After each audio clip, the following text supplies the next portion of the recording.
રાજુ સોલંકીના પુત્રને માર મારવાના કેસમાં ગોંડલના ગણેશ જાડેજાને મોટી રાહત. જૂનાગઢ ડિસ્ટ્રિક્ટ કોર્ટે ગણેશ જાડેજાને કેસમાંથી મુક્ત કરવાનો કર્યો આદેશ.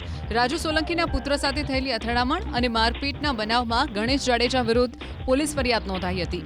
જે મુદ્દો કોર્ટ સુધી પહોંચતા લાંબા સમય સુધીની કાનૂની લડાઈ બાદ બંને પક્ષોના વડીલ અને આગેવાનોની મધ્યસ્થીથી વિવાદનો સુખદ અંત આવ્યો હતો. સમાધાનની શરતો અને સંમતિપત્ર કોર્ટ સમક્ષ રજૂ પણ કરાયા હતા.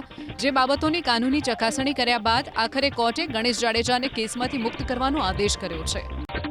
રાજુ સોલંકીના પુત્રને માર મારવાના કેસમાં ગોંડલના ગણેશ જાડેજાને મોટી રાહત. જૂનાગઢ ડિસ્ટ્રિક્ટ કોર્ટે ગણેશ જાડેજાને કેસમાંથી મુક્ત કરવાનો કર્યો આદેશ.